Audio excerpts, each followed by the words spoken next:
Hello guys, कैसे हैं आप लोग। आई होप कि आप सब ठीक होंगे। इसके साथ ही अपनी पढ़ाई का अच्छे से ध्यान रख रहे होंगे।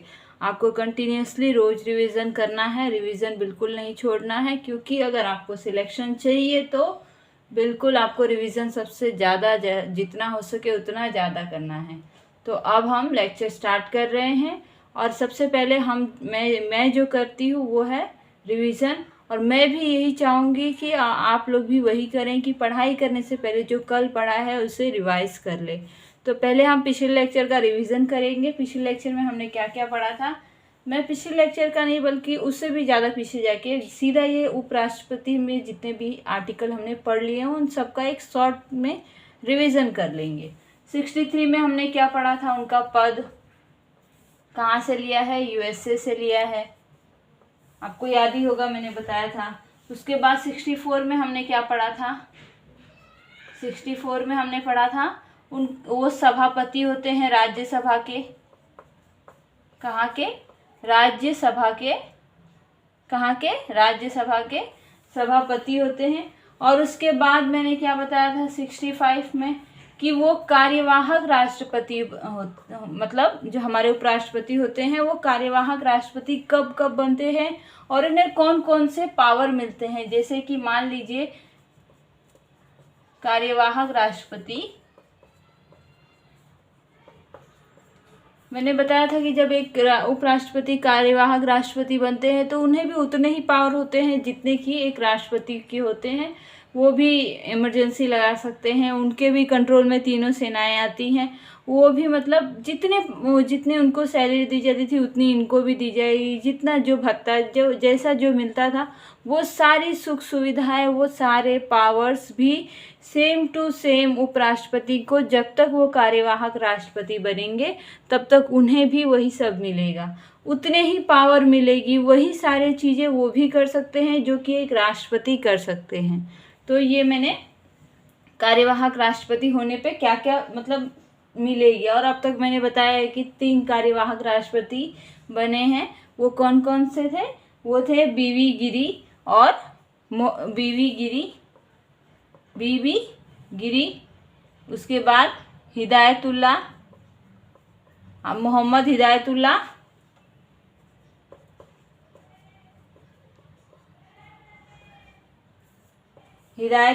उसके बाद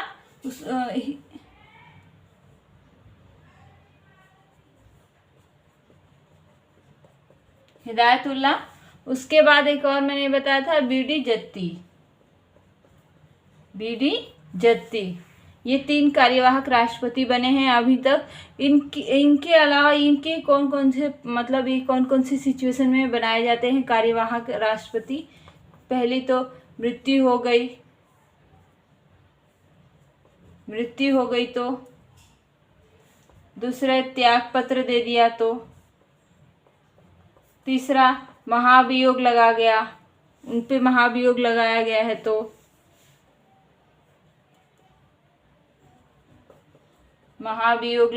है तो, और चौथा क्या है कि मान लीजिए कि मतलब वो जो चुनाव हुआ था वो उनका जो निर्वाचन हुआ तो अवैध घोषित हो गया है, तो निर्वाचन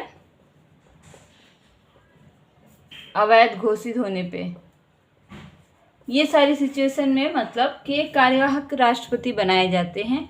तो ये 65 का हो गया। इसके बाद हमने 66 में क्या पढ़ा था, निर्वाचन। 66 में निर्वाचन कि उनका निर्वाचन कैसे कैसे होता है। तो इनके निर्वाचन में मैंने बताया था कि राज्यसभा और लोकसभा दोनों ही भाग लेते हैं। उसके साथ ही साथ 2 एंग्लो इंडियन भी भाग लेंगे और 12 मनोनीत व्यक्ति भी जो रहते हैं वो भी भाग लेंगे। लेकिन इसमें कौन भाग नहीं लेगा? विधान परिषद और विधानसभा जो होती है वो भाग नहीं लेगी। ये भाग नहीं लेते हैं उनके चुनाव में। और यही सेम प्रोसेस मैंने बताया था जब हमारे राष्ट्रपति का महाभियोग होता है तो उसमें भी ये सब तो भाग लेते हैं, लेकिन ये दोनों वहाँ पे भी भाग नहीं लेते। इसलिए आप याद रखने के लिए मैंने क्या बताया था कि उपराष्ट्रपति का निर्वाचन इक्वल टू राष्ट्रपति का महाभियोग। ये आपको याद रखने के लिए एक तरह से कहा जाए तो आपको इजी, तो एक ट्रिक के जैसे मैंने बताया था कि एक दोनों लिंक के जैसे अगर आप याद रखेंगे तो आप भूलेंगे नहीं। तो ये तो हुआ कि उनका निर्वाचन कैसे कैसे होता है, और सेम वही प्रोसेस इनका भी रहता है। जैसे उनका एकल संक्रमणी से होता है निर्वाचन, वैसे इनका भी होता है, सब कुछ सेम होता है। बस राष्ट्रपति के चुनाव में 2 एंग्लो इंडियन और 12 मनोनीत व्यक्ति भाग नहीं लेते हैं, इनके में भाग लेते हैं। और उनके चुनाव में विधान जो सभा जो मतलब जो उनके चुनाव में है कि विधान परिषद भाग नहीं ले सकती, लेकिन विधानसभा भाग लेती है, लेकिन इनके में ये दोनों ही भाग नहीं लेंगे।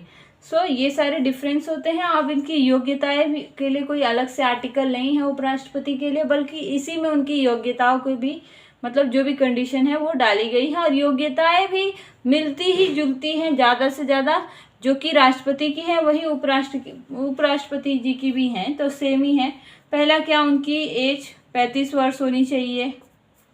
उसके बाद वो नागरिक होने चाहिए भारत के। तो ये तो सारी एक तरह से जितने भी पोस्ट के लिए आप नागरिक भारत के होने ही होने चाहिए। और उसके साथ ही आप मतलब एक तो ये 2 ये हो गई। उसके बाद आपको उसमें 50 जो प्रस्तावक और 50 अनुमोदक होने चाहिए। इसमें 20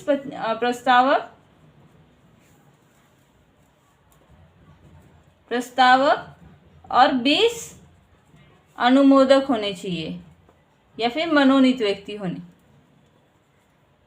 ये उसमें 50 लोग आपको मतलब इसमें राज्यसभा के लोग सपोर्ट करने चाहिए, और 50 लोग बाहर के सपोर्ट करने चाहिए। उसमें वो लोकसभा का 50 लोग सपोर्ट करने चाहिए, 20 लोग इसमें, तो उसमें 50 लोग लोकसभा के सपोर्ट करने चाहिए, 50 लोग ही बाहर के भी जो आपको सपोर्ट करने चाहिए कि हाँ ये एक अच्छे इंसान है, इन्हें ये पद दिया जाना चाहिए, इस पद के योग्य हैं। सो ये हुआ उनका प्रस्तावक और अनुमोदक। और उसके बाद आपको जमानत राशि के तौर पे 15,000 यहाँ पे भी जमा कर डिपॉजिट करवाना है, वहाँ पे भी उतना ही करवाना है। अगर आपको 1/6 उसमें भी वोट नहीं मिला तो आपकी जमानत राशि रद्द हो जाएगी, जब्त हो जाएगी, रद्द नहीं जब्त हो जाएगी। वैसे इसमें भी। और उसके साथ ही आप पागल, दिवालिया या फिर लाभ के पद पे नहीं होने चाहिए। वही सारी इसमें भी है कि आप पागल नहीं होने चाहिए, दिवालिया नहीं होने चाहिए। उसके साथ ही लाभ के पद पे नहीं, लाभ के पद में मैं हमेशा बताती हूँ कि कोई भी सरकारी कोई भी जॉब पे नहीं होने चाहिए। अगर आप हैं ऐसी कोई पोस्ट पे तो आपको त्यागपत्र देना होगा।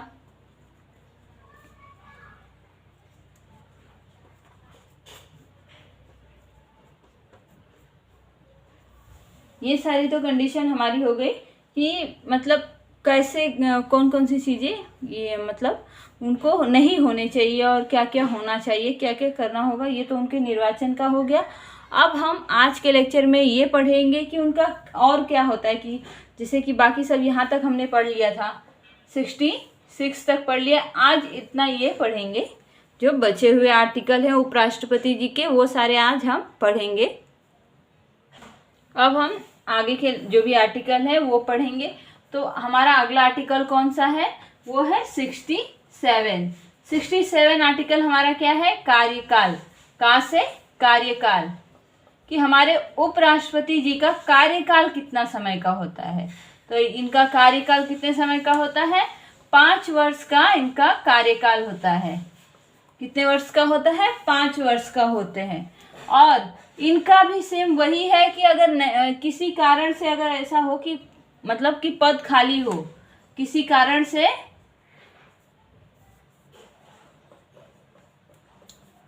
पद खाली होने पर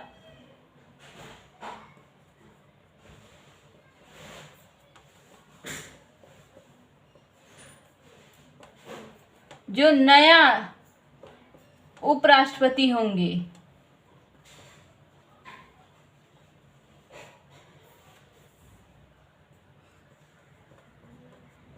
वो भी 5 वर्ष के लिए ही चुने जाएंगे।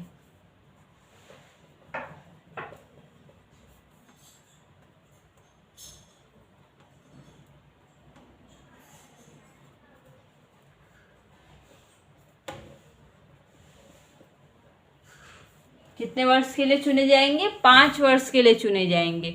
अगर किसी कारणवश मान लीजिए उनकी मृत्यु हो गई, जैसे कि वो सारी कंडीशन इनके साथ भी है, मृत्यु हो गई, त्याग पत्र दे दिया, या फिर उनके ऊपर महाभियोग लग गया। लेकिन अब इसके साथ ही आपको याद रखना है कि मैंने बताया था कि राष्ट्रपति के साथ ही सिर्फ महाभियोग का वर्ड यूज होगा, बाकी इनके लिए वही प्रोसेस होगा, लेकिन उसे यहाँ पर इनके लिए महाभियोग नहीं यूज किया जाएगा, बल्कि संसद की कार्यवाही कही जाएगी, संसद की प्रक्रिया कही जाएगी, लेकिन महाभियोग नहीं कहा जाएगा।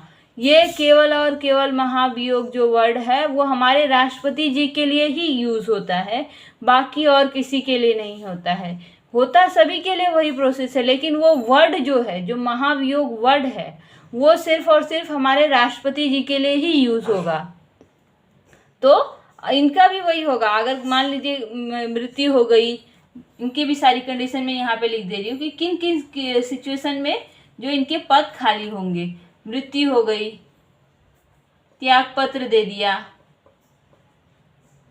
उसके साथ ही इनका महाभियोग, यहाँ पे अगर मैं महाभियोग लिखूं तो आपको ऐसा भी हो जाएगा कि आपको ऐसा भूल ही जाएंगे, तो मैं यहाँ पे लिखती हूँ संसद की प्रक्रिया।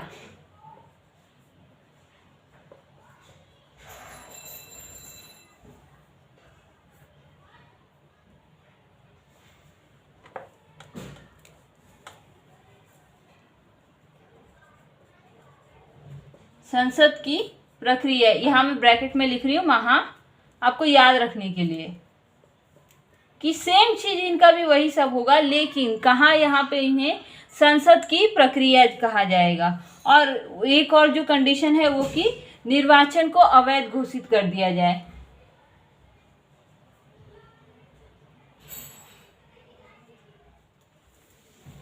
निर्वाचन को जो है अवैध घोषित कर दिया जाए। तो ऐसी सिचुएशन में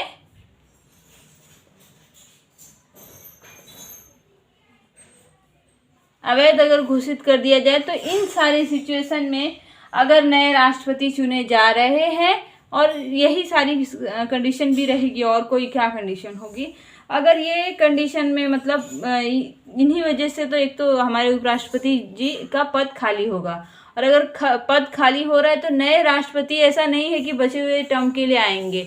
ये मतलब एक तो इंडिया की या फिर बहुत बड़ी पोस्ट है, तो यहाँ पे ये 2 पोस्ट ऐसी हैं जहाँ पे ऐसा नहीं है कि बचे हुए टर्म के लिए, जो मतलब अगर मान लीजिए अभी इस वक्त 2021 चल रहा है और ये 5 साल के होता है, तो ये कितने 2026 तक किसी भी राष्ट्रपति अगर चुने जा रहे हैं आज, तो ये 2026 तक उनका टर्म रहेगा।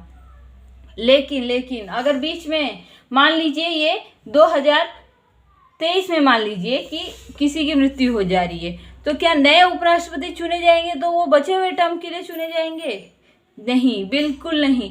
लेकिन जो नए उपराष्ट्रपति चुने जाएंगे वो 2023 से उनका फिर 5 साल जोड़ा जाएगा कि उनका 5 साल कब पूरा हो रहा है, वो बचे हुए टर्म के लिए नहीं आएंगे।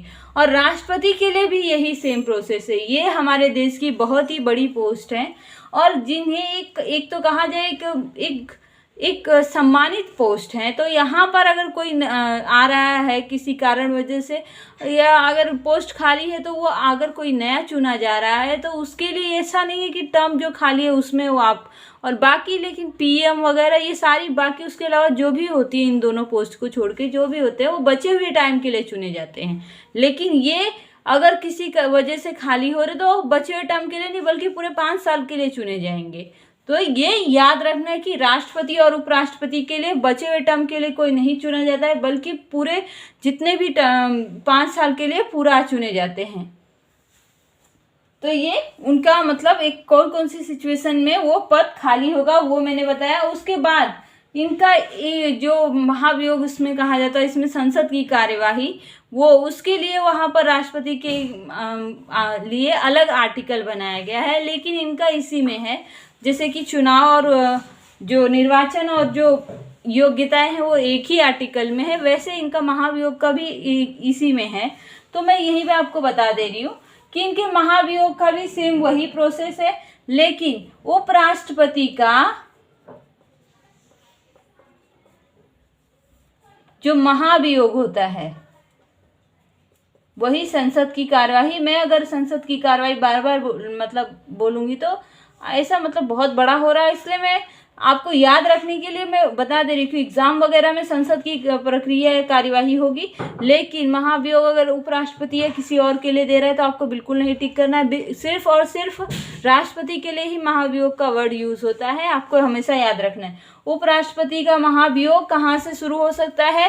राष्ट्रपति का तो लोकसभा और राज्यसभा किसी भी सदन से शुरू हो सकता है, लेकिन उपराष्ट्रपति का, क्योंकि ये राज्यसभा के सभापति होते हैं, इसलिए ये केवल और केवल राज्यसभा से ही शुरू हो सकता है।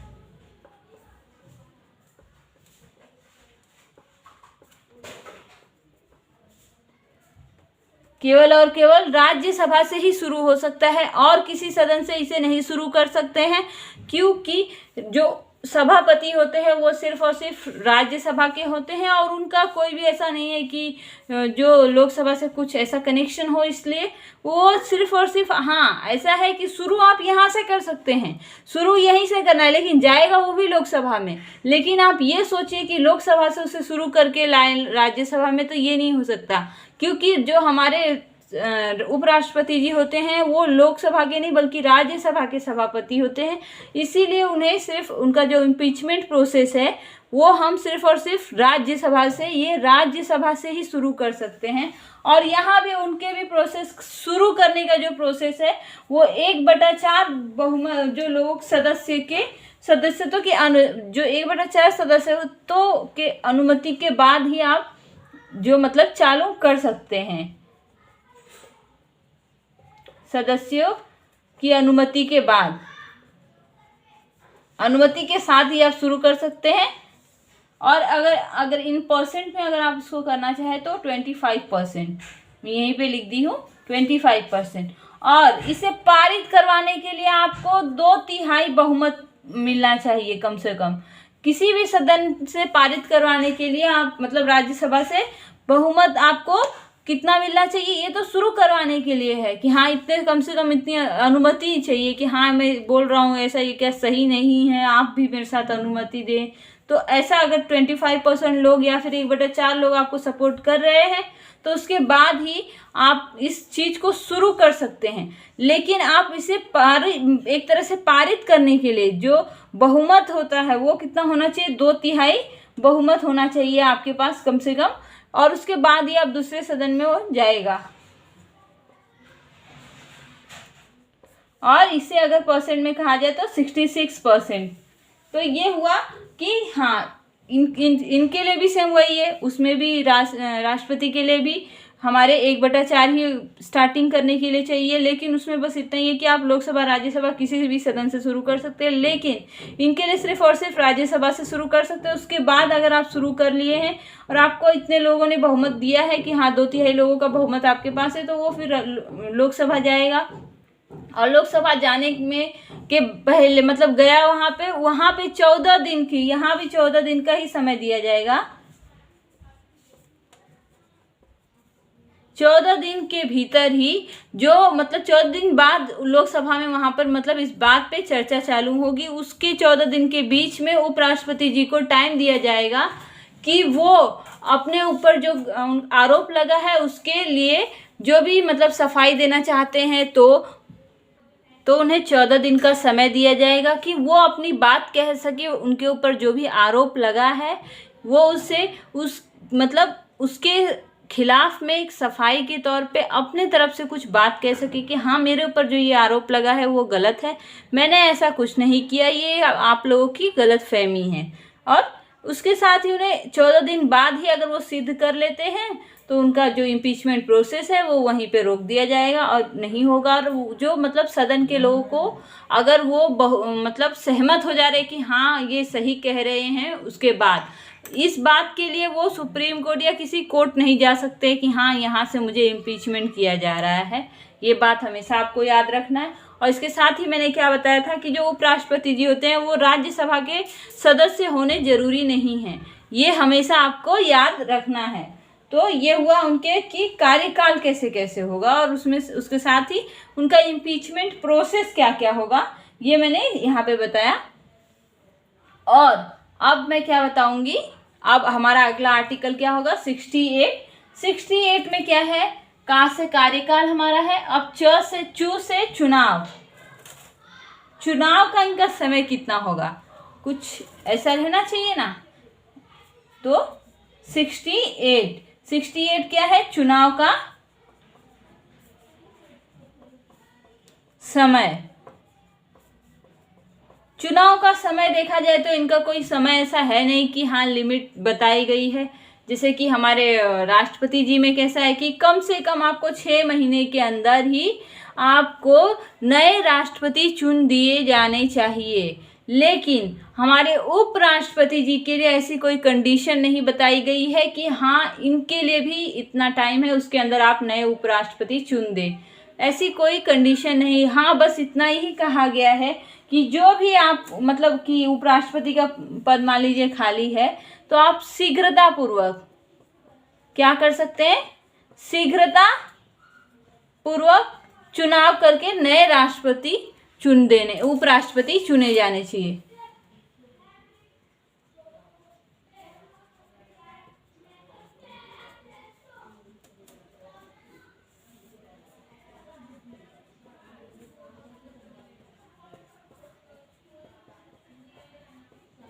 अब अगर मैं ये कहूँ, अगर मैं किसी को कोई टाइम ना दूँ, कहूँ कि हाँ जल्दी आना, तो जल्दी आना या फिर जल्दी आ जाऊंगी का कोई ऐसा मतलब कुछ कंडीशन तो नहीं है ना कि हाँ मैं 1 घंटे या आधे घंटे या फिर 2 घंटे में आ जाऊंगी। जल्दी यानी कब, कुछ नहीं मालूम, कोई लिमिट नहीं है। तो ये तो कहा गया है कि हाँ जल्दी से नए उपराष्ट्रपति चुने जाए, वो जल्दी कितना जल्दी है वो तो नहीं कहा गया। तो ये इसलिए ये देरी भी होती है, 1 साल भी लग सकता है, 6 महीने 2 दिन कितने भी दिन में आप मतलब ऐसा होता है कि चुने जाए। इनके लिए कोई कंडीशन है कि हाँ इतने दिन के अंदर ही चुने जाने चाहिए। सो ये तो हुआ इनके चुनाव के लिए। अब हम इनके शपथ के लिए देखेंगे कि हाँ इन्हें शपथ, उपराष्ट्रपति जी को शपथ दिलाने का काम कौन करेगा। जैसे राष्ट्रपति जी को शपथ दिलाने का काम कौन करता है, हमारे चीफ जस्टिस ऑफ इंडिया करते हैं। कौन करता है, हमारे चीफ जस्टिस ऑफ इंडिया, जो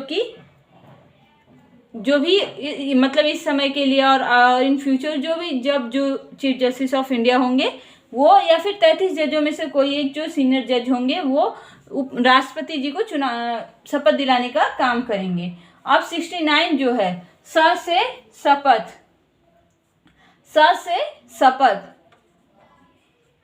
शपथ में क्या है कि इन्हें उपराष्ट्रपति को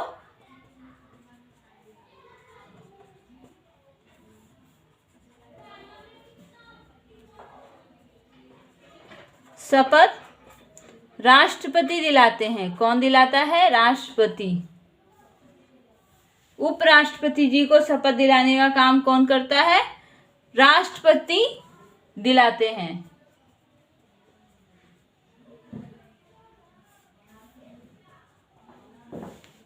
उपराष्ट्रपति जी को शपथ दिलाने का काम हमारे राष्ट्रपति जी करते हैं। और राष्ट्रपति जी को जो शपथ दिलाने का काम करता है वो कौन करता है, वो हमारे चीफ जस्टिस ऑफ इंडिया करते हैं। आपको ऐसे ही एक मतलब एक कनेक्शन की जैसे आप एक याद कीजिए उसके साथ पिछले को जोड़िए, अगले को जोड़िए, ऐसे ही जोड़ के जब आप मतलब कनेक्शन के साथ अगर याद करेंगे तो आप भूलेंगे नहीं, आपको वो बहुत दिनों तक अच्छे से याद रहेगा।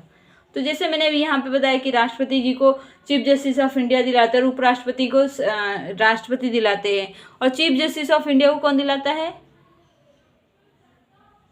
हमारे राष्ट्रपति जी। एक इम्पॉर्टेंट ऐसी बात है जो कि हमेशा क्वेश्चंस के रूप में एग्जाम्स में पूछी जाती है, यूपीएससी या फिर कोई भी ऐसे स्टेट लेवल एग्जाम्स में, स्टेट लेवल एग्जाम्स मतलब पीसीएस एग्जाम में। तो उनमें क्या पूछा जाता है कि जो नेशनल पुरस्कार हैं, नेशनल पुरस्कार ये किन्हें देना है, ये कौन डिसाइड करता है। तो जो ये एक कमिटी होती है, तो उस कमिटी के चीफ कौन होते हैं, चीफ होते हैं हमारे उपराष्ट्रपति जो होते हैं। वो जो भी नेशनल पुरस्कार देने हैं, किसे देने हैं, वो एक तरह से लिस्ट बनाने का जो मतलब किन को देना है वो कौन करते हैं, हमारे उपराष्ट्रपति जी उसके चीफ होते हैं, यानी हेड होते हैं, उस कमिटी के हेड होते हैं। वो जो जजों की चीफ मतलब कमिटी होती है उसमें के हेड हमारे उपराष्ट्रपति जी होते हैं। कि हाँ, नेशनल पुरस्कार, जैसे नेशनल पुरस्कार में भारत रत्न हो गया, पद्म भूषण, पद्म विभूषण, ये सारे जो बड़े बड़े अवार्ड दिए जाते हैं, ये किन्हें देने हैं और किस किस फील्ड में देने हैं, ये सब जो रहता है ये हमारे उपराष्ट्रपति जी करते हैं। ये उनकी मतलब ये पावर है कि वो ये करते हैं। इसलिए आपको यहाँ पे मैं बता दे रही हूँ, क्योंकि अभी हमारा उपराष्ट्रपति चल रहा है इसके साथ ही, तो इसलिए मैंने यहाँ ही पे आपको कर दिया कि जो नेशनल पुरस्कार होते हैं उसके चीफ कौन होते हैं, उपराष्ट्रपति होते हैं। और वही डिसाइड करते हैं कि किसे देना है किसे नहीं देना है। और वो लिस्ट एक तरह से जो 200 लोगों की लिस्ट बनाई जाती है, उसमें से कितने लोगों को दी जाती है कितने लोगों को नहीं दी जाती है, वो सब चीज़ें जो डिसाइड करने का काम है हमारे उपराष्ट्रपति करते हैं। और अब इसके बाद आता है हमारा, ये तो हमारे यहीं पे जो 69 पे हमारा उपराष्ट्रपति खत्म हो गया। लेकिन उपराष्ट्रपति और राष्ट्रपति से जुड़े कुछ 2-3 और आर्टिकल हैं जो कि उनके कुछ मतलब एक कंबाइंड तौर पे जो पावर्स और जो भी उनके मतलब एक कहा जाए कि कुछ और बातें हैं जो कि कुछ आर्टिकल में लिखी गई हैं, तो वो मैं अभी यहाँ पे आपको बताऊंगी। तो 17 जो है उसके बाद 69 के बाद 17 आर्टिकल आता है। इसमें अन्य कुछ ऐसी कंडीशन जिसमें मतलब उपराष्ट्रपति से रिलेटेड कुछ अन्य कंडीशन इन फ्यूचर कुछ और वजह हुई जिनसे ये मतलब कि कहा जाए कि जो एकदम से अलग हो, जो इनमें ना लिखी गई हो, तो वो सब इस 17 में रहेंगी। अब वो अन्य इन फ्यूचर क्या होंगी वो तो भाई अब अभी तक तो ऐसा कुछ हुआ नहीं है, और अगर ऐसा कुछ हुआ तो वो सभी अन्य में आएंगी 17 में। और 71 अब इसके बाद आता है। ये कुछ खास नहीं है, इसलिए आपको इतना याद रखने की जरूरत नहीं है। बस ऐसा आर्टिकल में है तो अगर मैं नहीं बताऊंगी तो आप बोलोगे कि नहीं बताया। सो इसमें कुछ है नहीं, आप इतना याद रख लीजिए कि इम्पोर्टेंट नहीं। पर 71 जो है उसमें क्या है कि राष्ट्रपति और उपराष्ट्रपति के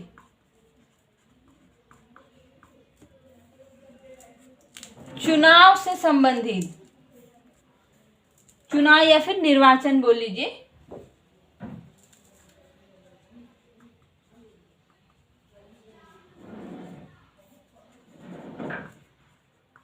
कोई अगर मान लीजिए विवाद हो रहा है, कोई अगर विवाद हो रहा है, मान लीजिए उपराष्ट्रपति और राष्ट्रपति से रिलेटेड कोई चुनाव में विवाद हुआ, या फिर निर्वाचन कह लीजिए कि उनके निर्वाचन में कोई विवाद हो रहा है, तो वो केवल और केवल कहाँ पर लेके जाएंगे, सुप्रीम कोर्ट लेके जाएंगे। कहाँ लेके जाएंगे, सुप्रीम कोर्ट जो हमारा है वहीं पर इनके जो भी फैसले होंगे वो यहीं पे होंगे। और इसके साथ ही हमें आर्टिकल 32 के तहत ये कहा गया है कि हमारे अगर फंडामेंटल राइट्स पे कोई मतलब हमें लग रहा है कि हमारा फंडामेंटल राइट्स अगर हर्ट हो रहा है तो हम डायरेक्टली सुप्रीम कोर्ट जा सकते हैं, लेकिन और कहीं किसी भी मतलब आर्टिकल के लिए नहीं जा सकते। वैसे इनके लिए डायरेक्टली कहा गया है कि आपको हाई कोर्ट या फिर डिस्ट्रिक्ट कोर्ट जाने की कोई ज़रूरत नहीं, आप सीधा सुप्रीम कोर्ट ही आपकी केस देखेगी कि अगर ऐसा चुनाव से संबंधित कोई विवाद हो रहा है तो ये तो हुआ 71 में। ये यहाँ पे मतलब उनसे मिलता जुलता, इसलिए मैं यहीं पे इनका मतलब बता रही हूँ पूरा। और उसके बाद जो 72 है, 72 में क्या है कि जो मैंने बताया था आपको पिछले लेक्चर में, आपको याद होगा मैंने राष्ट्रपति जब मेरा लास्ट चल रहा था तो उसमें क्या बताया था, आर्टिकल 72 का मैंने डिटेल्स में बताया था कि राष्ट्रपति की कौन कौन सी क्षमादान शक्तियाँ होती हैं, उनके पार्डन पावर कौन कौन से होते हैं। जो राष्ट्रपति की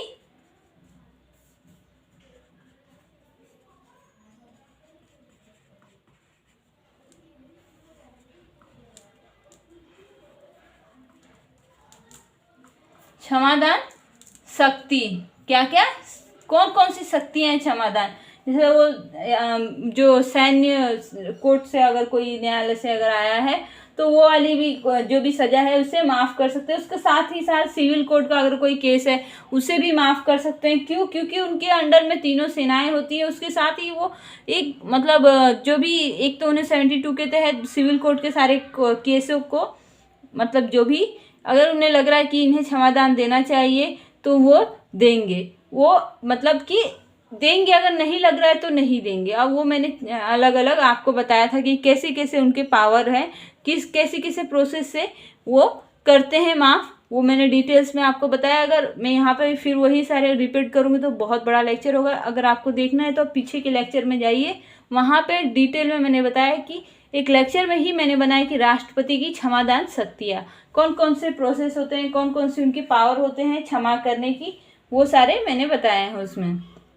उसके बाद आता है हमारा 72 जो आर्टिकल था, मैंने पहले आपको इसलिए वहाँ पे राष्ट्रपति पढ़ाई थी इसलिए वहीं पे बता दिया। अभी यहाँ पे मैं बताती तो ठीक नहीं रहता क्योंकि हम उपराष्ट्रपति पढ़ रहे थे, लेकिन यहाँ पे कुछ ऐसे चीज़ें हैं जो राष्ट्रपति और उपराष्ट्रपति से एक तरह से मिली जुली हैं, इसलिए यहाँ पे बता रही हूँ मैं।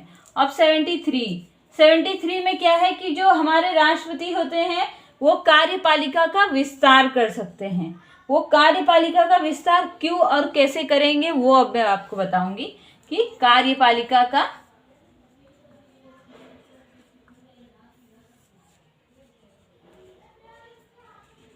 विस्तार कर सकते हैं। विस्तार कर सकते हैं वो कौन कर सकता है, वो हमारे राष्ट्रपति कर सकते हैं। वो कैसे करेंगे कार्यपालिका यानी एग्जीक्यूटिव बॉडी, जैसे कि मान लीजिए अगर कोई ऐसा डिपार्टमेंट है, मान लीजिए हमारा इलेक्ट्रिसिटी डिपार्टमेंट है मान लीजिए, तो उसमें अगर एक ही डिपार्टमेंट के पास सारी चीज़ें रहेंगी तो क्या उसमें ऐसा नहीं होगा कि उसमें मतलब एक तरह से धोखाधड़ी के केस ज़्यादा होंगे, करप्शन ज़्यादा होगा। तो ऐसा अगर राष्ट्रपति जी को लग रहा है कि ये एक ही के पास अगर ये मेरे पास ही सब कुछ रहेगा, मैं ही सब चीज़ हैंडल करूँगी, तो ये क्या होगा, मैं अगर कुछ कर रही तो किसी और को पता ही नहीं चलेगा जब तक मैं ना बताऊँ। तो अगर लेकिन कुछ पार्ट मेरे पास हो, आधा मेरे पास हो, मेरे पास के बाद मतलब उसमें ही कुछ और लोग जोड़े जाए, तो उसमें एक तरह से ये कहा जाए कि पारदर्शिता आ जाती है, उस चीज़ में करप्शन कम हो जाएगा। क्योंकि आप एक अकेले अगर करप्शन करेंगे तो कोई और जरूरी तो नहीं है कि सब करें।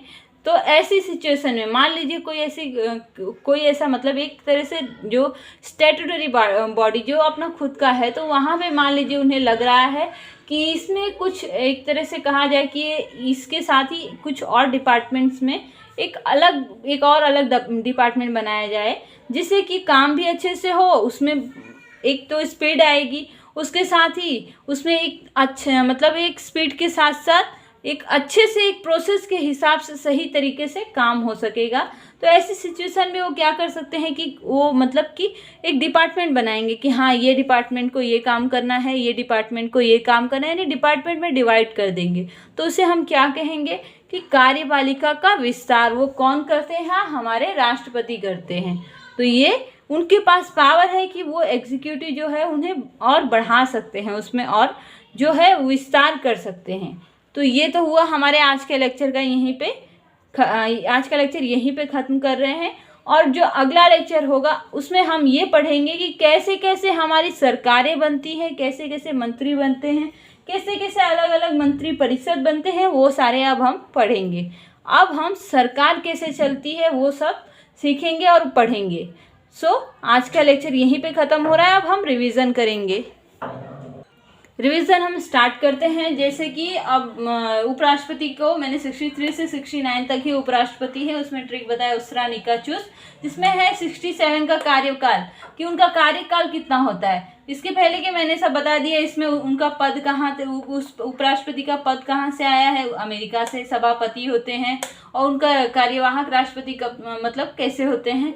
उसके बाद उनका जो निर्वाचन होता है वो कैसे होता है, और 67 इसमें आज मैंने बताया है जो कि उनका कार्यकाल कितने साल का होता है, 5 वर्ष का उनका कार्यकाल होता है। अगर पद खाली हो तो नया राष्ट्रपति जब चुना जाएगा तो वो पूरे 5 वर्ष के लिए चुना जाएगा, ना कि जो बचा हुआ टर्म है उतने के लिए चुना जाएगा। और किन किन सिचुएशन में वो मतलब पद खाली होगा, मृत्यु हो गई तो, त्याग पत्र दे दिया तो, संसद की मतलब यानी महाभियोग लगाया गया तो, इम्पीचमेंट प्रोसेस हुआ है तो इंग्लिश में कहे तो, और निर्वाचन का अगर अवैध यानी इलेक्शन को इलीगल अगर घोषित कर दे रहे हैं तो ऐसी सिचुएशन में पद खाली होगा। उसके बाद उनका महाभियोग का क्या है प्रोसेस। महाभियोग को शुरू करने के लिए राष्ट्रपति का सिर्फ लोकसभा राज्यसभा कहीं से भी कर सकते हैं, लेकिन उपराष्ट्रपति का सिर्फ और सिर्फ राज्यसभा से ही कर सकते हैं आप। और कहीं से नहीं। और शुरू करने के लिए 1/4 लोगों का आपको बहुमत अनुमति होनी चाहिए, और उसके अगर परसेंट में कहा जाए तो 25%, और बहुमत कहा जाए तो बहुमत आपको 2/3 बहुमत के साथ आप पारित करवा सकते हैं एक किसी भी सदन मतलब राज्यसभा से। उसके बाद अगले सदन में आने के पहले 14 दिन का समय दिया जाएगा कि आप अपनी बात कह सके आपके ऊपर जो आरोप लगा है उसके खिलाफ में, यानी कि उपराष्ट्रपति जी को। और उसके बाद 68 जो है हमारा, वो चुनाव का समय कितना होगा, नए उपराष्ट्रपति कब तक चुने जाएंगे। तो उनके लिए कोई ऐसा लिमिट्स नहीं दी गई कि हाँ इतने समय तक, बस इतना ही कहा गया कि शीघ्रतापूर्वक नए उपराष्ट्रपति चुने जाए। तो वो शीघ्रतापूर्वक कितना होगा, कभी देर भी हो सकता है, कभी जल्दी भी हो सकता है, वो तो चुनाव के ऊपर है। और इनका भी वही एकल संक्रमणी जो पद्धति है उसी पद्धति से इनका भी चुनाव होता है, कुछ चेंजेस नहीं होता है। जो राष्ट्रपति का है वही सेम इनका भी चुनाव का प्रोसेस है। उसके बाद 69 के इनका शपथ दिलाने का काम कौन करता है, हमारे राष्ट्रपति करते हैं। उपराष्ट्रपति जी को जो शपथ दिलाने का काम हमारे राष्ट्रपति जी करते हैं।